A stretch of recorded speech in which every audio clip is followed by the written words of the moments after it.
Alors, dans cette vidéo, nous allons calculer le développement limité à l'ordre 3 en 2 de 1 sur x, ainsi que le développement limité à l'ordre 3 en 5 de ln de x. Donc là, la particularité par rapport aux autres vidéos qu'on avait fait et par rapport aux exercices classiques en général, c'est que ici, on ne va pas faire le développement limité en 0, mais en un autre réel, ici par exemple 2 et 5. Alors on peut prendre n'importe quel réel, on va voir que la méthode qu'on va appliquer est exactement la même, c'est tout simplement un changement de variable pour se ramener à quelque chose que l'on connaît de manière usuelle, qui sont les développements limités, mais en 0 cette fois-ci.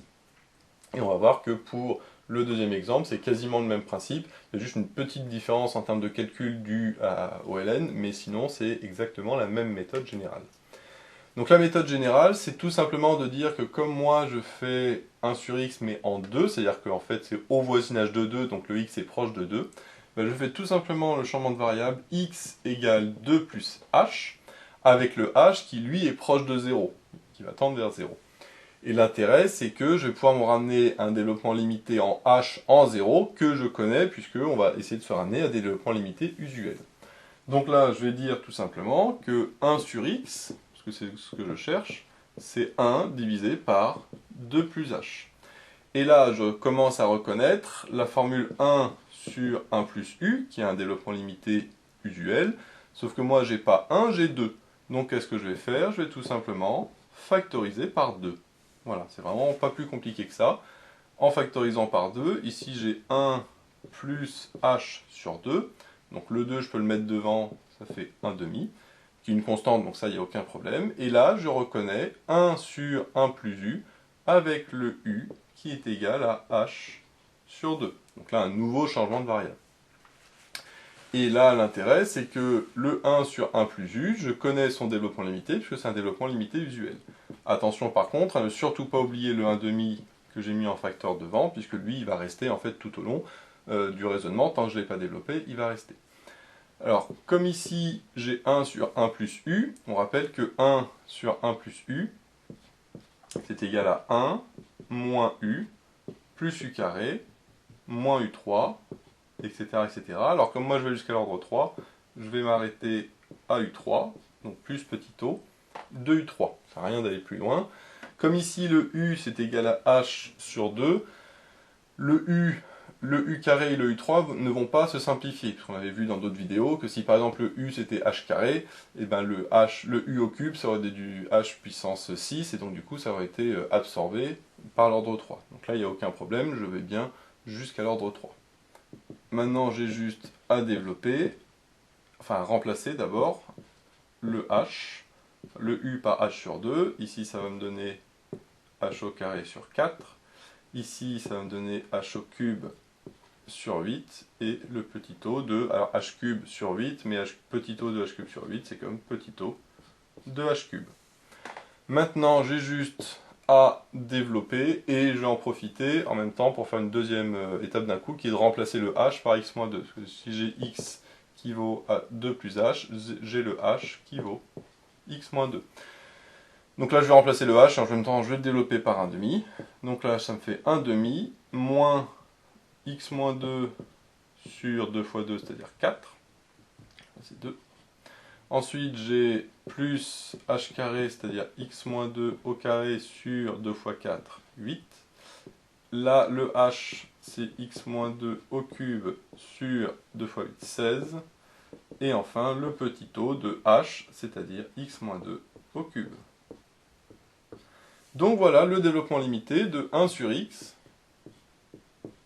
en 2 à l'ordre 3. Qu'on le voit, hein, la méthode est plutôt simple, alors c'est juste des changements de variables. Hein. Comme ça tend vers 2, bah, je pose x qui vaut 2 plus h. Par contre, quand je ferai en 5, bah, je poserai tout simplement x égale 5 plus h. Et après, je remplace pour me ramener à un développement limité usuel. Alors éventuellement en factorisant ici par un demi, on verra après que quand c'est par 5, on factorise par 5 souvent, etc., etc. Et là, je me retrouve avec un développement limité 1 sur 1 plus u, avec un petit changement de variable, et après on déroule tranquillement le raisonnement, puisque ça, on l'avait déjà vu dans d'autres vidéos avec les changements de variables. Ne pas oublier, bien sûr, de remplacer le u par ce que ça vaut, ainsi que le h par ce que ça vaut, parce que nous, il ne faut pas oublier qu'à la fin, on veut le développement par rapport à x, puisque le développement, ce qu'on fait, c'est 1 sur x, donc la seule variable qui doit se retrouver à la fin, c'est le x, c'est ni le u, ni le h qui sont des intermédiaires de calcul pour les changements de variables, mais qui ne doivent pas apparaître dans la solution finale. Et ne pas oublier, bien sûr, quand on a des ici factorisé par 1/2, ou par, on verra, d'autres valeurs que quand on fait par 5, et bien ne pas oublier, bien sûr, de garder cette constante du début à la fin. Et au passage, on peut vérifier rapidement que comme on fait en 2, le x est proche de 2, comme x est proche de 2, la constante normalement vaut 1 sur 2, on remplace x par 2, et en effet, la constante vaut bien 1 sur 2. Donc de la même manière, quand on fera ln de x en 5, et bien, théoriquement, la constante que l'on doit obtenir à la fin, ce sera ln de 5. Alors voyons justement ce que ça donne pour le ln de x. On va voir que la seule différence, c'est le fait que ln ait des propriétés différentes de celles de 1 sur x, de la fonction inverse, et donc les calculs initiaux vont être différents, mais sinon, le principe général va être exactement le même. C'est pour ça d'ailleurs que je ne vais pas tout effacer, puisque comme on fait le dl en 5, et ben je pose tout simplement le x qui vaut 5 plus h, c'est-à-dire h égale x moins 5. Donc là, ce que je vais faire, c'est comme tout à l'heure, remplacer x. ln de x, c'est ln de 5 plus h. Donc là, je vois que je commence à faire apparaître le développement limité usuel ln de 1 plus u, sauf que moi, j'ai pas 1 plus u, j'ai 5 plus h. Donc je vais tout simplement factoriser par 5. Donc si je factorise par 5, ça me fait 5 facteur de 1 plus h sur 5. Et là, j'ai le ln de a fois b, ce qui me donne ln de a, plus ln de b.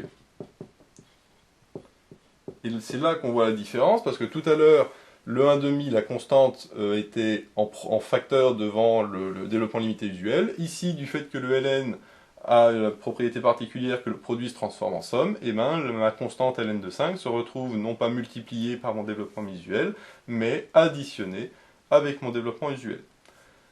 Et donc le ln de 5, je ne le touche plus jusqu'à la fin, lui il est très bien comme il est. Et là, je fais bien apparaître mon développement usuel ln de 1 plus u avec le u qui vaut h sur 5. Et donc, comme tout à l'heure, je fais mon changement de variable, je ne vais pas développer trop parce qu'on avait déjà vu ça dans plusieurs vidéos.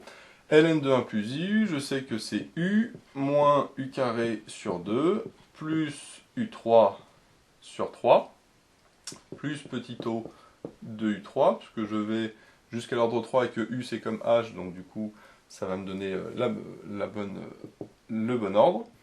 Et donc je développe, le u, on a dit que c'était h sur 5, le u carré, ça va me donner h carré sur 25, 25 fois 2 ça fait 50, donc ça va donner h carré sur 50. Ici j'ai u cube sur 3, alors le u cube ça donne h cube sur 5 au cube, 5 au cube ça fait 125, 125 fois 3 ça fait 375. Et le petit o de u cube qui vaut petit o de h cube, ça on l'avait vu également précédemment. Maintenant, dernière étape, comme tout à l'heure, je remplace le h par x-5, alors je vais le faire directement ici pour ne pas avoir à tout réécrire. Le h, ici je le remplace par x-5, h carré c'est x-5 au carré, et h cube c'est tout simplement x-5 au cube, on voit c'est vraiment remplacé, ça n'a aucune difficulté, et là pareil, le h cube c'est x-5 au cube. Alors bien sûr on ne développe pas le x-5 au carré, x-5 au cube, ça n'a pas d'intérêt de développer, sauf si vraiment c'est demandé, mais là on trouve le développement limité, du coup de ln de x en 5, et comme j'avais dit, la constante c'est bien ln de 5 qui se retrouve ici. Et donc, on pourrait, comme j'ai dit, développer pour regrouper les x carré et les x au cube, mais là, ça va me donner une grosse expression qui n'a aucun intérêt. Donc, ne pas hésiter à laisser sous cette forme-là, avec non pas des puissances de x, mais des puissances de x-5. Comme tout à l'heure, comme c'était en 2, j'ai laissé des puissances de x-2.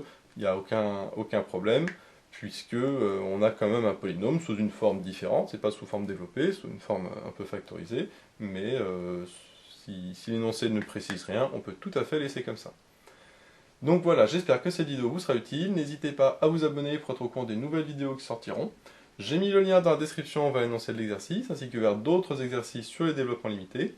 J'ai également mis le lien vers la page Tipeee où vous pouvez soutenir Méthode Maths. Et moi je vous dis à bientôt pour de nouvelles vidéos.